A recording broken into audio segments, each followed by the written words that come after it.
Well, good morning. Happy Sunday. Welcome to the Sanctuary at Mini Path Spiritual Center, everybody.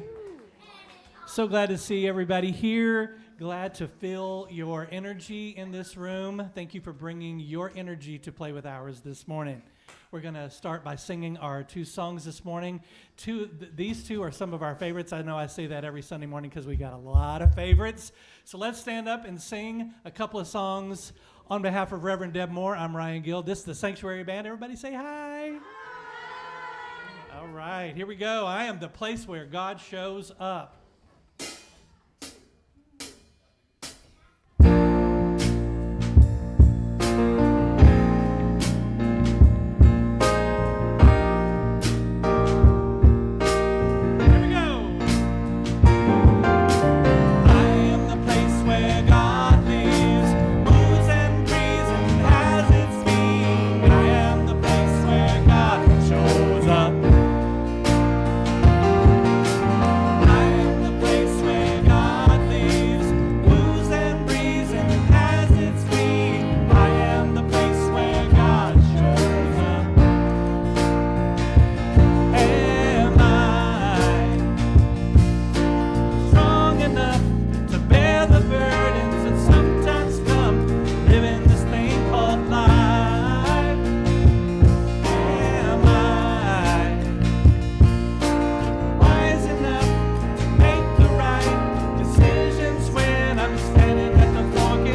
thank you for the audience participation. Please be seated, y'all. All right, kids.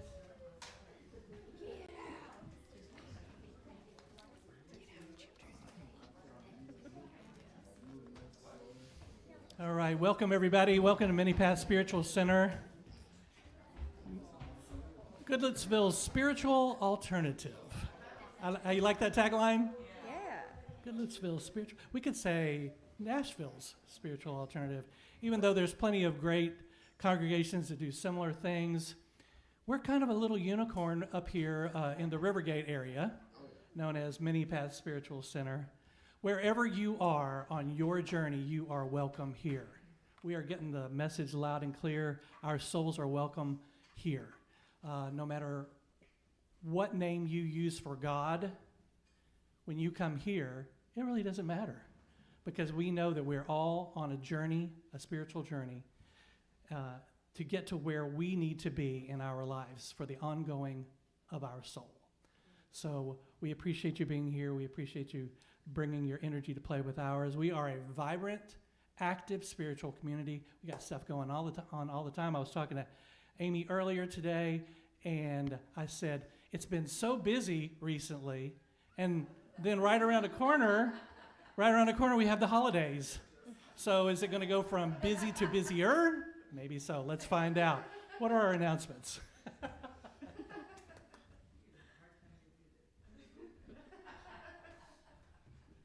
Everybody say hi, Kelly. Hi, Kelly. Also, look at Good Kelly's morning, shirt. Mini-Pass. It's like just the best shirt I've ever seen in my life. It says St. Dolly the Beloved. Best hand-me-down ever. I have no idea where My the shirt came patron from. saint. It's wonderful. So I just want to take a second and say thank you to you guys for being my soft place to land at the end of the week. Like, Sundays are a weird transitional day because it's like not quite the weekend's over, but you got to start thinking about the week ahead. And it's nice to just come here for just a little while and just leave all that at the door and just be together in community. And I'm just especially grateful for that this morning. So thank you. All right, so we've got some announcements. Join Steph for Happy Class Tuesdays at 6 p.m. where fitness meets fun. This Tuesday, the 14th class will feature Pop Yoga Groove with uplifting relaxation. The cost is $20 and sign-ups are in the front room. Human Love to Divine Love, A Path to Compassion. A course in communication, conflict resolution, and forgiveness, taught by Ryan Gill and Frank Castellano. First class is Wednesday, October 8th at 6:30, following classes on the 15th and 22nd. No sign-up needed, open to anyone. All proceeds go to Mini-Pass. Join us Friday, October 24th from 7 to 8 p.m. as we join together in Satsang Circle with Reverend Deb. Bring questions, concerns, joys, gratitude, or just your presence, which is always enough, as we share truth and oneness in beloved community. The Connect group will meet at Chicken Salad Chick, 217 Indian Lake Boulevard, Suite 100, Hendersonville at 11 a.m., October 29th for some... Oh, that's okay, honey. 11:30, October 29th, Wednesday, for some good visiting and good food. There will be a sign-up sheet at the church. Bring a friend. Join us on October 29th at 6:30 for our annual Service of Remembrance. This will be a very special service designed for you to come and honor family, friends, and beloved pets who have gone before us. Please bring a picture of your loved ones, light a candle, and remember the beautiful ways they touched our hearts and lives. Join us on the third Sunday of the month, the 19th this month, for the Pranic Energy Healing Clinic. Deborah Champion will be hosting the event that is open to anyone interested in energy healing. The clinic will be from 4 to 6 p.m. here at Mini-Pass. Have you ever heard of social media? Have you ever made a post to Facebook? How about Instagram? If you've ever been blessed with this special skill and would like to take your know-how to the next level, Mini-Pass Spiritual Center could use your help. The time commitment is about 2 to 4 hours per month. Please take a look at these openings and choose which one fits how you best serve community. Please let Ryan or Steph know when you can start. All activities or meeting links and contact numbers can be found on the website, weekly happenings, Google Calendar, or you can always email the church. This is transitional music while you prepare to do the...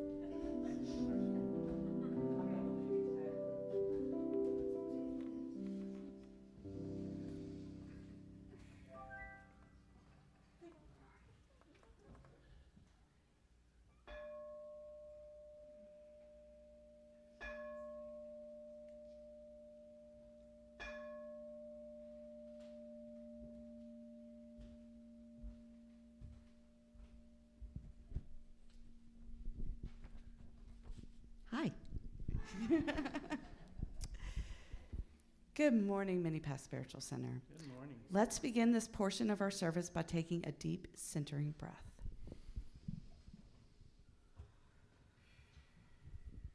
Today's centering statement is, in the silence, I can see the big picture. Could you know happiness without sadness? Is there love without pain? Dark without light? Could we understand masculine without feminine? It is true that everything has two sides, good and evil, love and hate, attraction and disconnection. Think of the north and south poles on a globe, or a battery with its negative and positive terminals. Okay. Everything Hold in... on just a second. Okay, keep going. Keep going? Okay. All right, go ahead. I'm sorry. Yeah, we won't have them up on the screen, so say it. Okay. Everything in the universe has an opposite. Everything is dual. And this is what allows us to experience life to the fullest and appreciate the good in the world. It is the very existence of these opposites that allow us to understand our life. Following this truth, if you are happy, you have potential to be sad. But if you're sad, you have the potential to be happy. The law of polarity gives us both extremes, but it is our thoughts and mindsets that determine which extreme we welcome into our worlds. By regularly reminding yourself of this, you can improve your resilience in troubled times. For every problem, there's a solution. For every obstacle, there's opportunity. It's this knowing that gives birth to new desires when manifesting. Every time you experience something you don't want, the law of polarity points out that the thing you do want exists and is just waiting to be manifested into your life. When we take time in the silence to reflect on our world, we can see what is working and what is not, and take the steps to remove our energy from the thoughts, situations, and relationships that are no longer serving us. When we do this, we will steer our lives to the right and perfect path and open the potential to manifest everything our hearts desire. Now please repeat these affirming statements after me. I remove my energy from the thoughts, situations, and relationships that don't serve me. I remove my energy from the thoughts, situations, and relationships that don't serve me. I focus on the good in my life, and everything else falls away. I focus on the good in my life, and everything else falls away. I hold the key to my own happiness. I hold the key to my own happiness. And so it is. So it is. I love that one. All right, it's time to sing again. You ready to sing? All right. So the month of October, my particular birthday month, we're just singing about joy, right? I'm trying to corral all of the joy that I have in my life and keep it in front and center and be reminded of it at all times. And I think this song really speaks to that for me personally and for us as a spiritual community. One of our principal statements is that love, peace, and joy are our highest spiritual principles. So what a better thing to sing about than finding that inner peace and then realizing the joy that that inner peace brings. So let's all stand up and see how much we remember of my inner peace. Okay, remember? Everybody, can I hear you sing it? Awesome. Here we go. 2, 3, 4. Hey, look, I found it. My inner peace. Hey, look, I found it. My inner peace. Hey, look, I found it. And it felt like such sweet relief. I finally found the inner peace inside of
of me.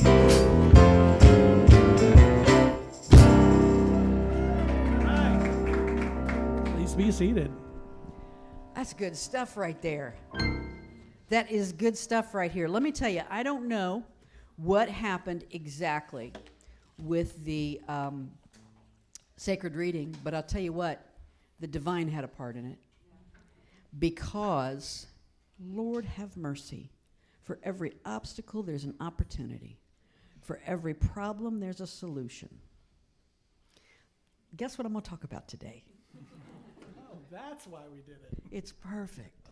Everything works out. Everything works out. Before we get there, let's take a moment to share the silence together. I invite you to close your eyes and to settle in your chair.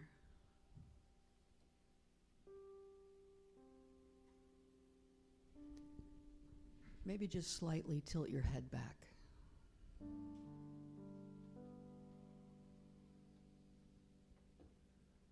In the West, we tend not to do this because we think we look snobby. But in the East, they'll teach you that when you tilt your head back, you'll feel a slight pressure right between your eyes. Like that spiritual eye has become activated.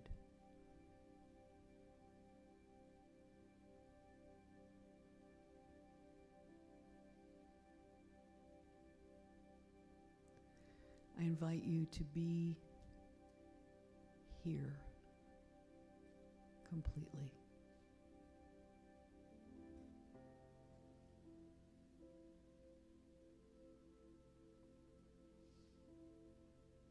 There is only one place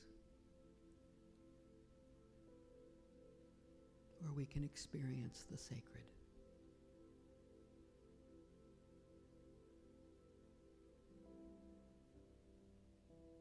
It's not a church.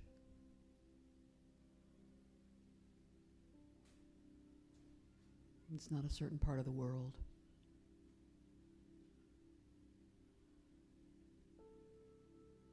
It's here, now.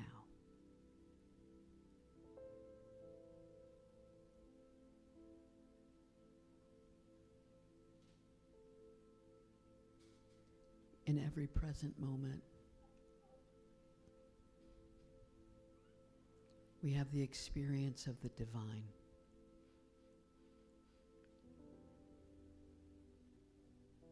And all that is required is that we put aside everything that acts as an obstacle to this present moment. Everything that would try to keep us from being fully present.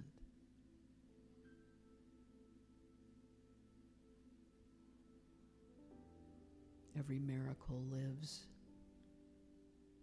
in this now moment.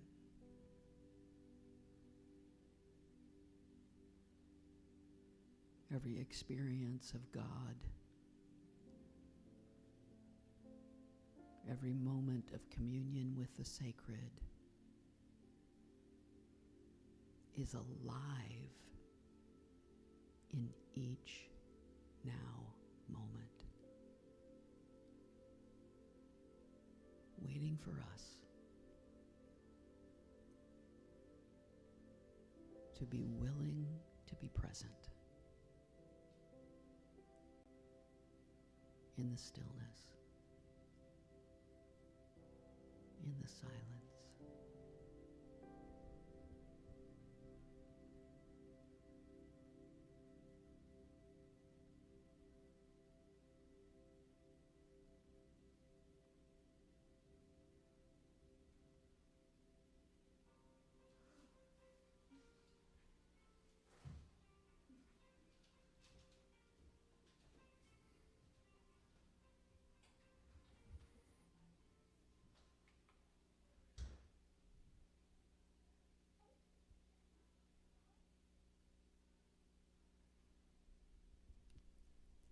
It's okay, you can laugh.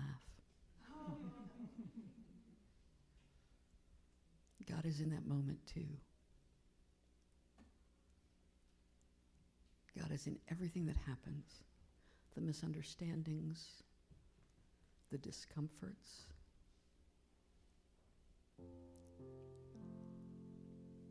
the odd moments, our embarrassment, our peace, our love, our joy, our sorrow, our sadness, our confusion. God is alive in every one of those moments. God is alive in you. You are alive in God. And so it is.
All right, whose phone was it? You know, Reverend Deb, I used to have a pastor that anytime somebody's phone went off, they would say, okay, there's a $5,000 donation.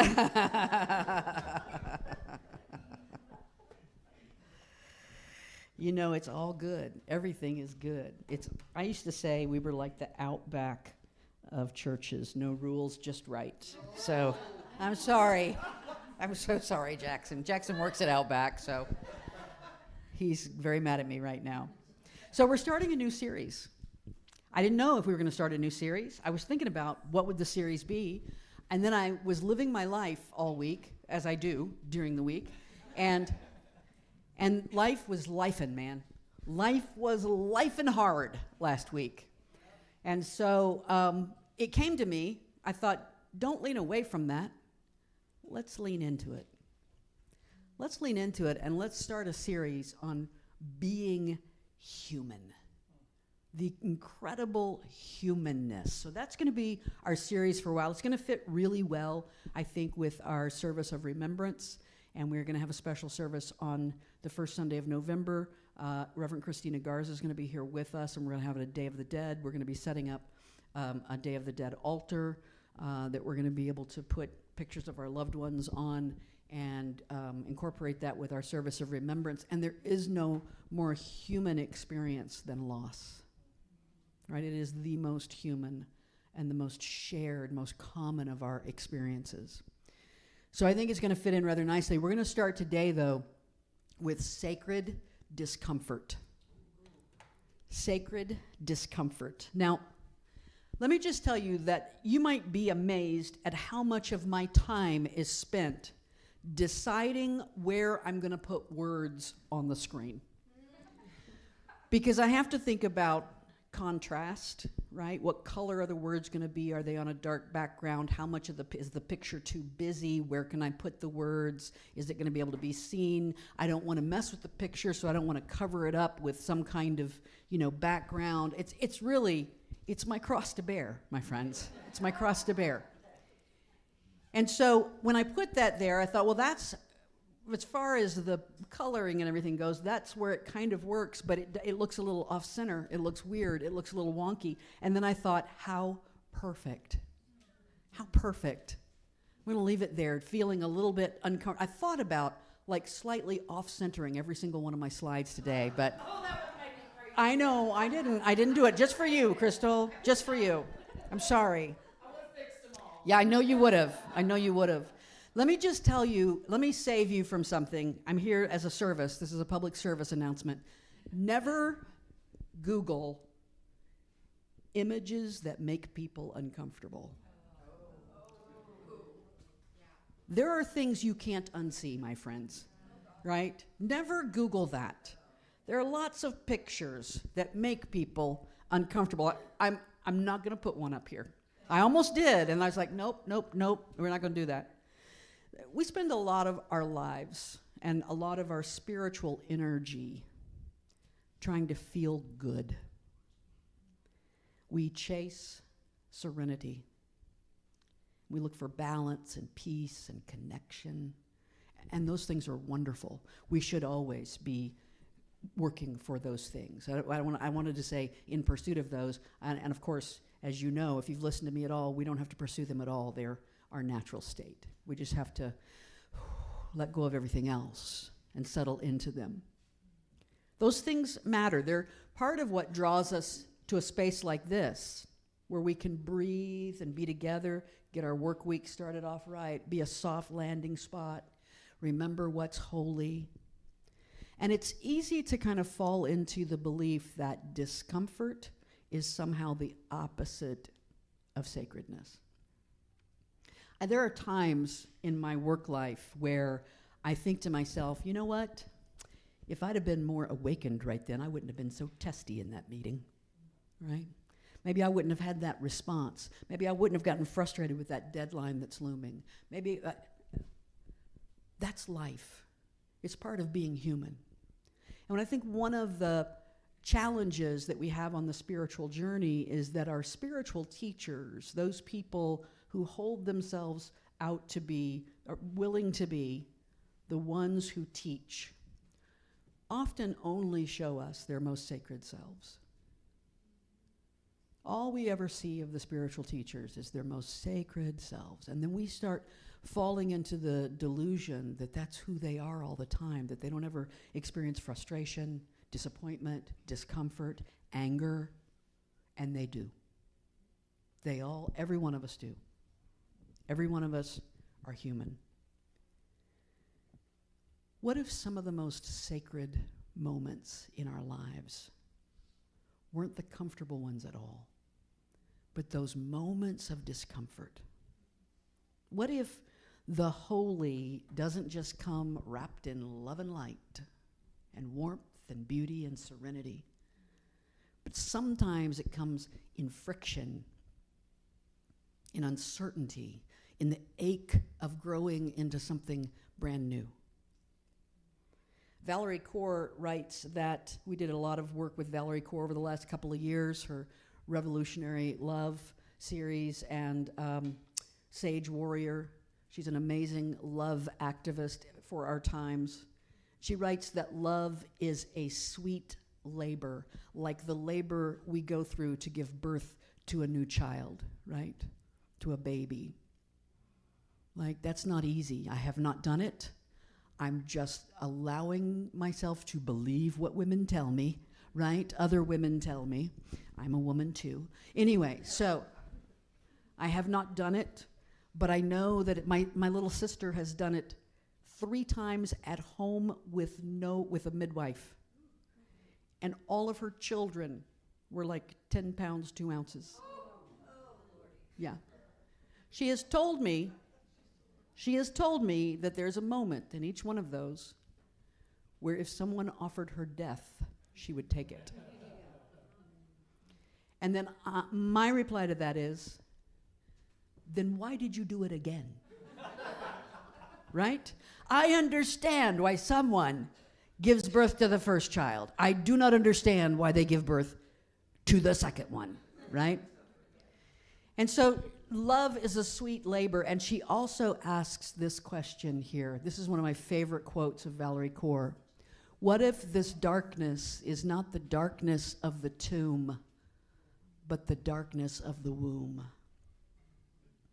She asked this in relation to the specific time we live in. We live in a pretty dark time in many ways. And her quote continues on, what if America is not dead, but a country still waiting to be born? What if the story of America is one long labor of love? We live in some uncomfortable times, and we've experienced discomfort. And it's not just the big stuff. We all have discomfort around some of the big stuff, but we have our own small discomforts, even on so many small levels, large or small. We experience discomfort. I want to talk a little bit about how that becomes part of our spiritual journey. So the first thought I want to throw out to you is this: the uncomfortable edge. Now, this picture does make me uncomfortable. I'm sorry about that. I do have a picture that makes... I don't like heights.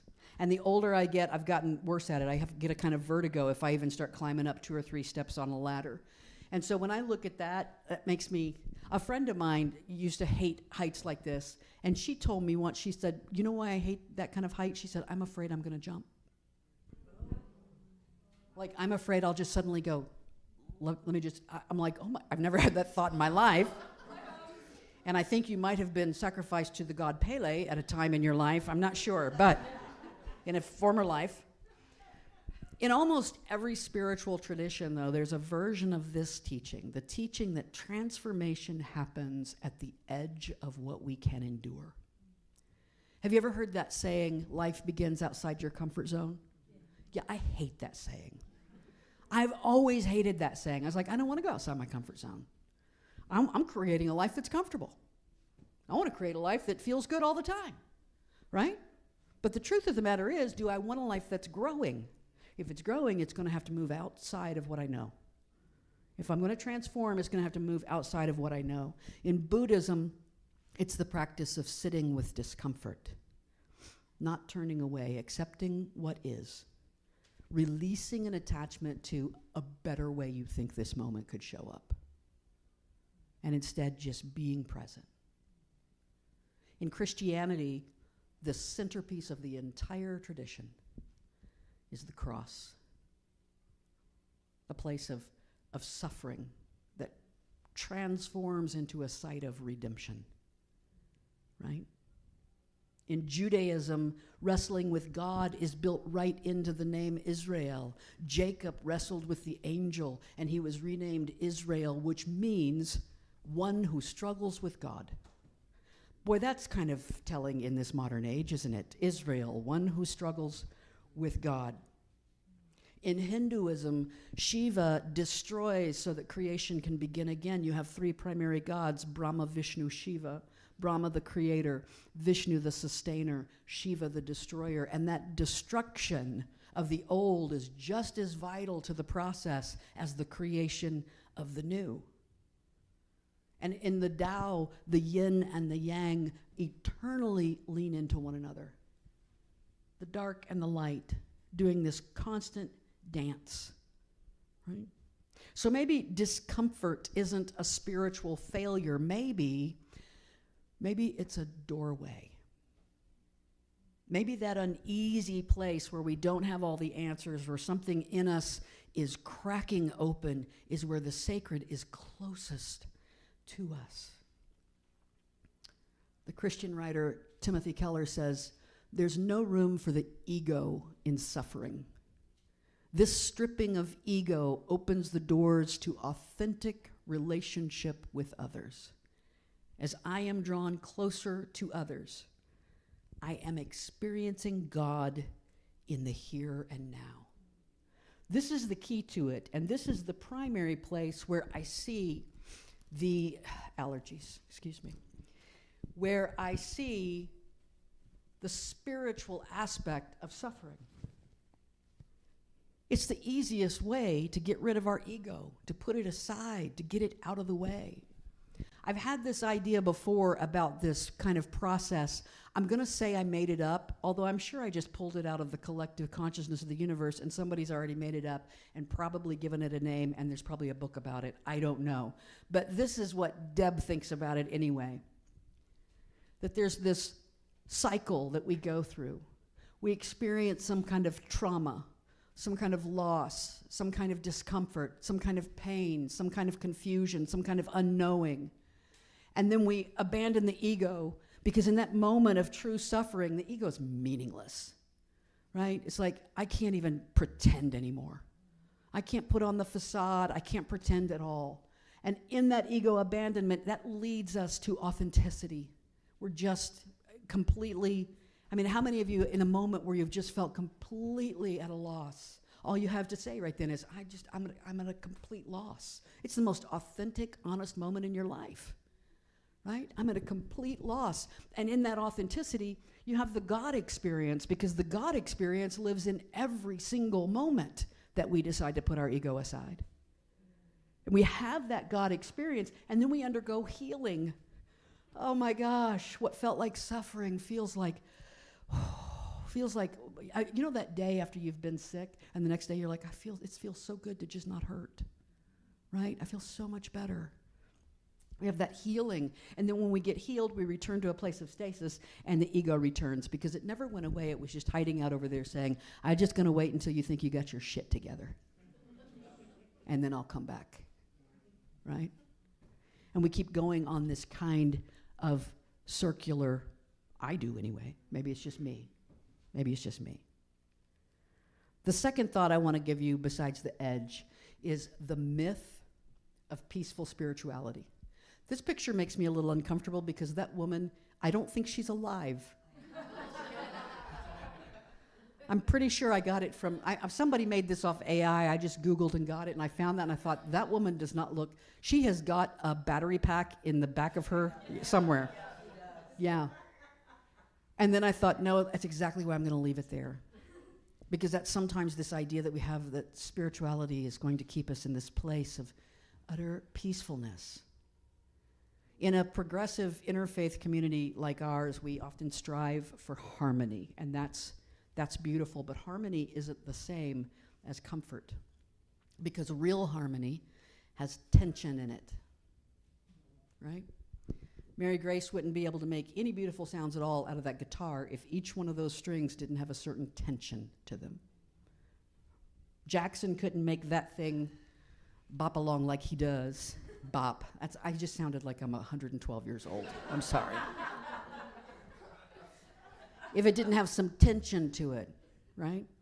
All music, all beautiful music requires some moment of tension. When you're singing, your vocal cords are working together, rubbing against each other. I don't know. I'm going to pretend like I know what I'm talking about. But there's some kind of tension that's happening there.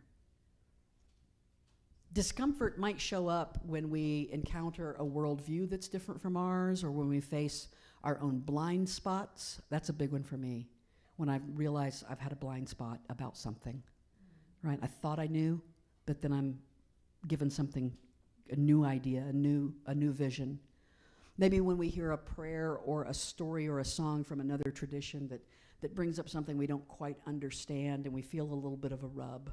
And in those moments, or maybe even just with other people, there's something going on here that feels like a little tension. Let me just back away. That's our tendency, is to retreat, right? Let's move back toward what feels safe and familiar, and that's okay. That's a survival technique. I'm not saying that's a wrong thing to do. Sometimes, have you ever walked into a room and immediately felt discomfort in the room and said, nope, stepping out of there? Don't want to be a part of what's going on in there. That's fine. That's absolutely fine. You can't always do that, however. If we stay present just a little bit longer, there's a possibility that that tension can become a teacher. It's in that sacred discomfort that empathy grows, because we're asked to expand our hearts beyond what they can currently contain. We're asked to enlarge our understanding and our capacity for being one with everything around us. Sometimes our choice is between a rough piece or a smoothing friction. You know, it's really easy to say, listen, just leave my rough edges alone. I'm going to go sit on a mountaintop by myself. It's not going to bother you anyway. I just want to be over here all by myself. And when I'm all by myself, I sometimes don't even note that I'm carrying all my rough edges around, that they're still coming with me, because nobody's rubbing up against them. But when we get with other people and they start to rub up against them, maybe that's just the sandpaper that's trying to smooth us down a little bit, not take away our uniqueness. There's a difference here, right? It's not like you want to conform and take away all your uniqueness. This is an art, not a science. We have to constantly be awake and engaged with spirit and saying, am I going to lose part of myself, or is this you doing work on me? Is this you sanding down some of my rough edges? Don't forget that there might just be spiritual growing pains. You know, physical growing pains are real. They're like a real thing. I had a friend years ago who had a son who went through a growth spurt at the age of 13 that was so intense. In like 1 year's time, he grew 9 inches. Like, it was insane. He grew so fast in that time that he had stretch marks all around his knees. Both of his knees had stretch marks from how fast he grew, right? Stretch marks, of course, women who've carried a child might have stretch marks. Everything stretches us, and it can leave its mark, right? There are growth plates in our body all over where our bones are. There's different kinds of growth plates. I don't know anything about this. I'm making it up as I go along. But here's the thing. I know that those bones change, and the way they interact with each other changes, and that's got to be sometimes uncomfortable. There are times when that doesn't happen maybe as gracefully as we thought it would. Why should the Spirit be any different? Wouldn't it be nice if we had like a measuring stick for our spiritual growth? Like, we could just come in here. Some churches do have this. I'm pretty certain of it. Where they'll just measure you up against the wall and go, yep, you're doing good. Wouldn't it be nice if we could figure out every time we evolve in consciousness, in compassion and awareness, just how far we've come, but knowing that something old must loosen its grip when we do that. We have to let go of something else, and that loosening often doesn't feel very good. It can feel like confusion, like vulnerability, like loss. But here's what it actually is. It's love doing its work. That's what that discomfort is. It's love doing its work, asking us to hold more of life. Right? And work it is. Marianne Williamson says that it takes courage to endure the sharp pains of self-discovery rather than choose to take the dull pain of unconsciousness that would last the rest of our lives. There is a kind of choice here. And I almost said when I was working on this talk, I thought, you know what, I could probably say something like, most of us have already made that choice, or we wouldn't be a place like this. And then I stopped myself and said, no, we're all making that choice every day. Every single day we're making that choice. Am I willing to do the work to go through the pain of self-discovery, to be willing to grow, to be willing to transform, or am I not? I'm not up for it. And there might be days when you're not. It's a choice. It doesn't always feel like it, right? But it's a choice. Makes me think about Jesus in the Garden of Gethsemane when he knew what was coming his way. He knew he was headed for crucifixion. And in his beautiful humanness in that moment, he prays and he says, Father, if there could be any way whatsoever, if there's any way we could do this differently, I am open to suggestions, right? if there is any way we could do this differently, nevertheless, I trust you. Whatever you got for me. I choose alignment with sacred will over my own desires. I choose oneness with holy destiny over my own fears, my own moment. Most of you are familiar with what the poet Rumi says here. The wound is the place where the light enters you. The wound is the place where the light enters you. And maybe discomfort is simply that. It's the body of our beingness cracking just enough for light to find its way in. If that's true, then discomfort is something we should welcome with open arms. Thank you for bringing that discomfort here so that I can grow. We could take this idea further and start talking about sacred discomfort in community. I want to tell you that when I was working on this talk, I wrote the phrase, stay in discomfort at one time, and I missed a word. I was typing really fast, and it said, stay in Discomfort. And I'm thinking we might have something there. I'm thinking we could go with that. If we could figure out a way to transform our discomfort to a disco-fort. And you know what we have to do? All we have to do is take the M out of it, take the me out of it. I know, right? Ba-dum-bum. All right. You know, community, too, can be uncomfortable. When we really commit to belonging somewhere, not just showing up, but being known, we eventually bump into each other's edges. We're not all sanded down. Nary a one of us is all sanded down. And sometimes we bump into each other's edges, and that's okay. That's sacred too. Because the goal here isn't to avoid conflict, it's to learn how to stay in loving relationship through it.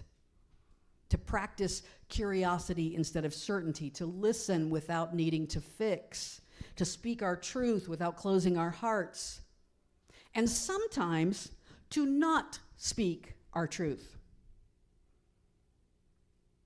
I have a practice. I made this one up too, but I'm sure somebody else made it up too. I don't know. I probably stole it from somewhere. This is my practice.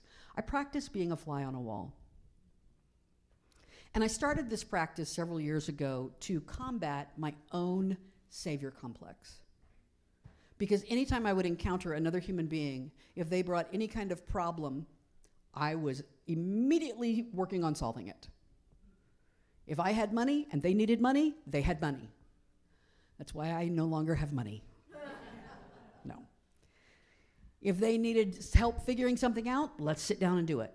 Let us pull out a piece of paper. Let me figure it out, right? I immediately took on everything that was theirs as my own. And I decided, you know what? I don't want to always do that. And maybe they didn't want me to do that. And certainly, maybe they didn't need me to do that. Did I just steal their own lesson that they're trying to learn from working through this problem? So I began to practice. What if I'm not actually part of what's going on? What if what would happen in this moment if I wasn't here? I do this in meetings at work all the time. Someone will bring something up. It'll be this back and forth. And I'll think I'm going to say something and I'll stop. Nope, just pretend like you didn't make it to this meeting. Just listen to how it pans out, how it comes. Let me tell you, for an Aries, that is not easy work, my friends. That is not easy work. To just sit and let it come out the way it comes out, right? What if I'm just here? The trick is to do this without appearing uncaring or flippant, right? The trick is to still look loving in the moment of that, but just completely, because the goal is to maintain yourself, self with a capital S, in the midst of what's happening and to not become subsumed by it. And if you did become subsumed by it, fine. No rules, just right? If you do become subsumed by it, if you're caught up in it, if you're now involved in a way that you didn't want to be, then be grateful that your rough edges are getting ready to get sanded down just a little bit. Hallelujah. You know, it's easy to love humanity in theory. We all love humanity in theory. And it's harder, and I would say holier, to love the actual humans sitting beside us with all their complexities and their contradictions, And you know, it may be their challenge to put up with us, right? We might be the complexing, contradicting, person in their life to rub down their rough edges. We are each other's sandpaper. That's the real spiritual practice. And in the midst of that, I'm going to throw out one more idea here. Learning to stay. A friend of mine talks about when she was years and years and years ago, her great-grandmother was in a nursing home, and she went to visit her, and there was this couple who was in the nursing home together. They'd been married for like 70 years. I mean, you're right, been together forever. And they shared a space in the assisted living center, and they'd been together forever. And so my friend, in the process of talking to them one day, she asked the man, she said, "Can you tell me what is the secret of your long marriage?" And he looked at her and he said, "Nobody left." Nobody left, right? Now, that being said, sometimes you gotta leave. That is not meant to be some kind of, you just gotta stay in whatever, right? That's not meant to be that at all. But it's meant to say at the same time, remaining in the moment of discomfort might be what is needed in that moment. This cabin right here, if you go up to, this is the kind of place people didn't leave. That's the homestead. They lived in it their whole life. If you go into the Great Smoky Mountains National Park, you can find this cabin. It's the Noah Bud Ogle cabin. You been there? Yeah. That's what I thought it was. That's what you thought it was. Noah Bud Ogle was my third great-grandfather. And my great-grandmother, who was his granddaughter, my great-grandmother, I knew her. She was alive in my childhood. And she played on that porch as a child herself, right? We're talking before the park, right? People used to stay. They had fewer options. Noah Bud Ogle didn't have job offers in Sarasota, right? People stayed. Historically, this organization, this spiritual community has seen people come and go.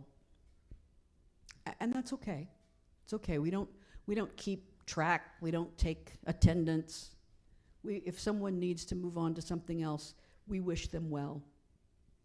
But maybe the invitation, both personally and collectively, is to stay when things get uncomfortable. To stay in the conversation, to stay in our own uncertainty, to stay open even when our ego wants us to shut down. There are times when I've experienced this myself. There's discomfort. And by the way, I'm not speaking to any current discomfort in the organization. Let me just say that.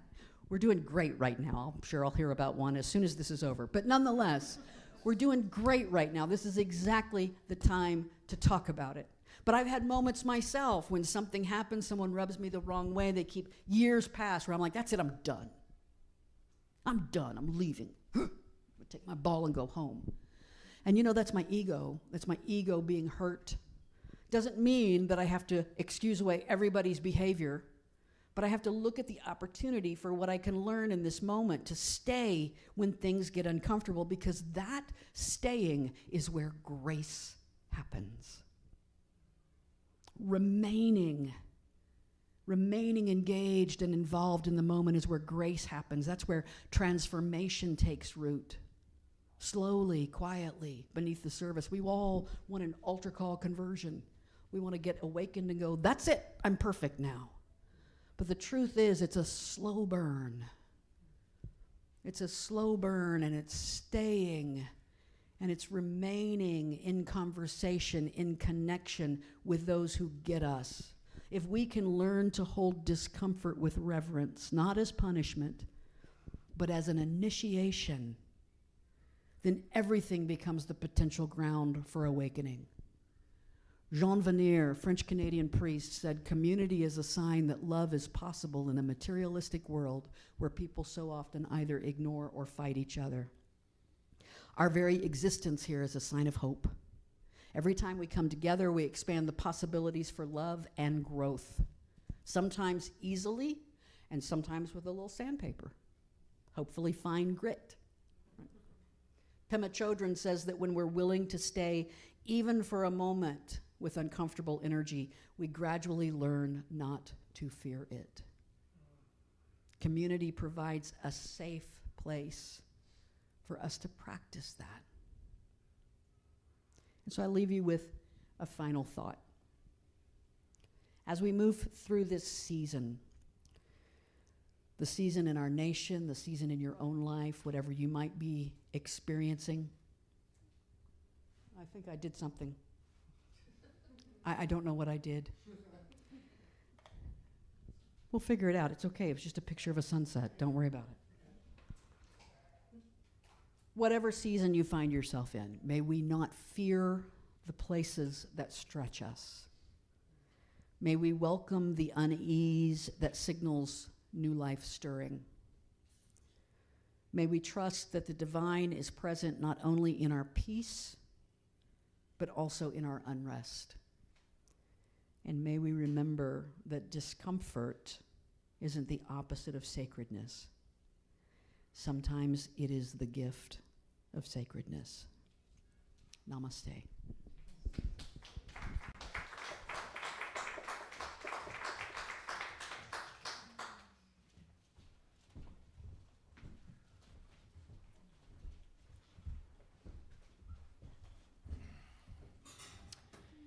Let me finish my thought. Okay. It was an important one there.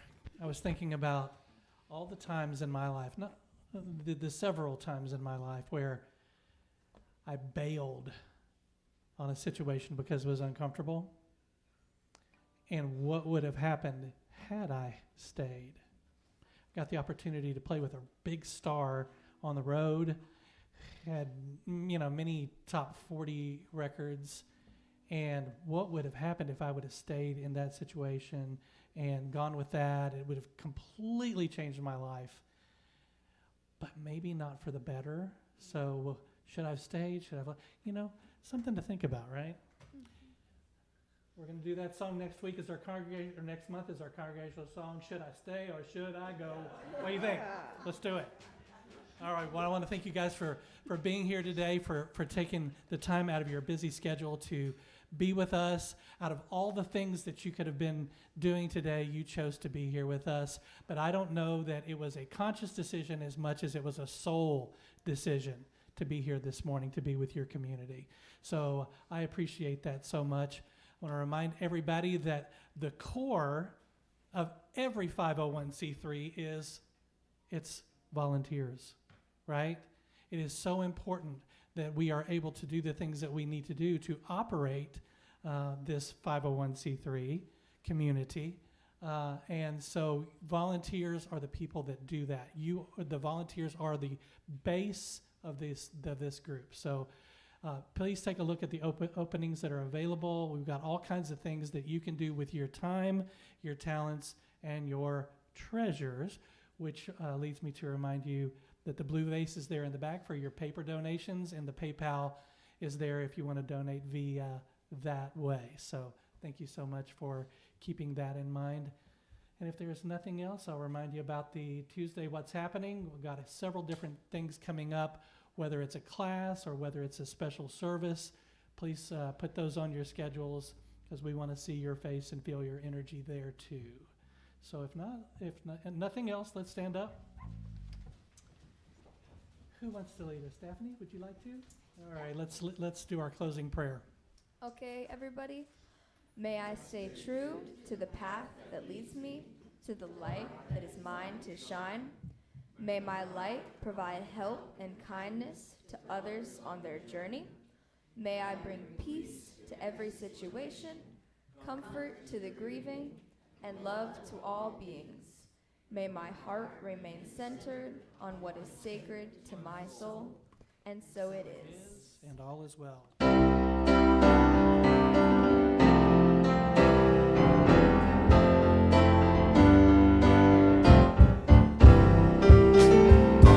is well, life is good. We are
Have a great week. We'll see you next Sunday.